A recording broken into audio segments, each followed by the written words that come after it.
अगर तुम क्लास 9 से क्लास 10 में जा रहे हो और तुम्हारे भी दिमाग में ये चल रहा है, बोर्ड आ गया, पेपर बाहर से आता है, स्ट्रिक्ट चेकिंग होती है, मार्क्स कम आ गए तो लाइफ ख़त्म, तो पहले एक काम करो, पॉज लो, सांस लो और शांत हो जाओ।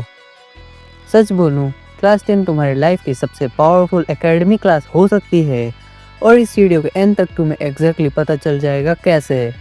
चाहे क्लास 9 तुम्हारी अमेजिंग गई हो या बिल्कुल एवरेज या ऑनेस्टली बोलूं तो बुरी भी गई हो, क्लास 10 सबको इक्वल चांस देती है। सबसे पहले एक बड़ी गलतफहमी तोड़ देते हैं। लोग बोलते हैं कि क्लास 10 बहुत टफ होता है।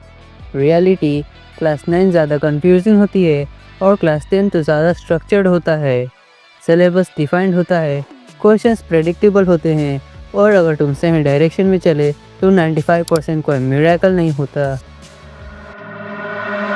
Step 1 mindset reset. सबसे पहले जो चीज़ तुम्हें करनी है ना, अपना पूरा स्कोर भूल जाओ। क्लास 9 में 60% डजेंट मैटर, 70, 80, 90 या 98% भी हो, स्टिल डजेंट मैटर। जब मैटर करता है वो है तुम क्लास 10 को कैसे अप्रोच करते हो। आज एक काम करो, पेपर लो, लिखो क्लास 10 में मैं अपना बेस्ट दूंगा या दूंगी।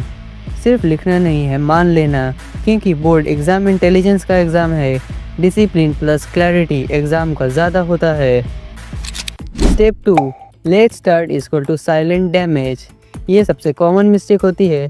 अभी तो सेशन शुरू हुआ है, अभी तो बहुत टाइम है, बाद में सीरियसली पढ़ूंगा। और फिर अक्टूबर, नवंबर, दिसंबर पैनिक मोड ऑन हो जाता है। इसलिए रूल सिंपल रखो, start early but go slow.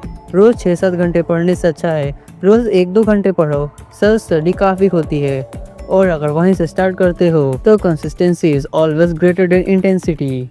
Step 3 NCERT equal to backbone. इसको इग्नोर किया तो गेम ओवर। चाहे कोई कुछ भी बोले, क्लास 10 के लिए एक सच यूनिवर्सल है, NCERT is the king. Maths, SST या साइंस हो, क्वेश्चंस डायरेक्टली या इनडायरेक्टली एनसीईआरटी के कॉन्सेप्ट से ही आते हैं।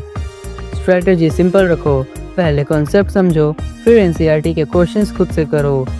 देखा, समझा, लिखा, ये तीनों चीज़ें होनी चाहिए। सिर्फ पढ़ लेना काफ़ी नहीं है, लिखने की आदत डेवलप करो। Step 4 answer writing. बहुत सारे स्टूडेंट्स पढ़ते अच्छा हैं लेकिन मार्क्स कम आते हैं। रीज़न आंसर लिखना प्रैक्टिस नहीं होती। बोर्ड एग्ज़ाम में एग्जामिनर यही नहीं देखता तुमने कितना आता है, वो देखता है तुमने कैसे लिखा। इसलिए शॉर्ट आंसर्स क्लियर रखो, हेडिंग्स, कीवर्ड्स यूज़ करो और डायग्राम्स जहाँ पॉसिबल हो बनाना स्टार्ट करो, वो भी स्टार्टिंग से ही।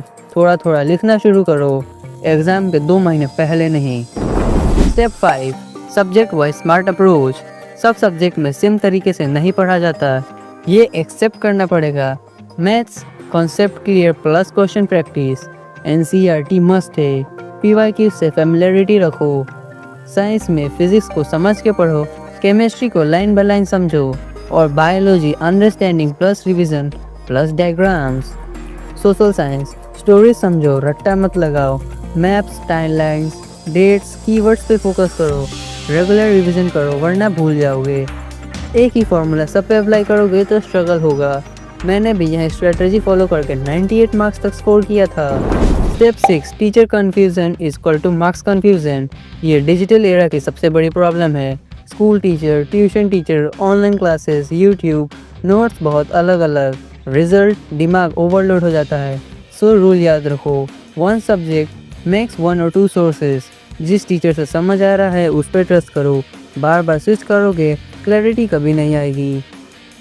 स्टेप 7 स्मार्ट स्टडी का रियल मीनिंग। स्मार्ट स्टडी का मतलब ये नहीं होता कि कम पढ़ो, स्मार्ट स्टडी का मतलब होता है आवर्स काउंट मत करो, टारगेट सेट करो। आज ये चैप्टर ख़त्म, आज ये टॉपिक रिवाइज। कभी 2 घंटे लगेंगे, कभी 4, डजेंट मैटर, आउटपुट मैटर करता है, क्लॉक नहीं। Step 8 self check equal to growth accelerator. जो स्टूडेंट रेगुलर अपना प्रोसेस चेक करता है वो ऑटोमेटिकली इम्प्रूव करता है।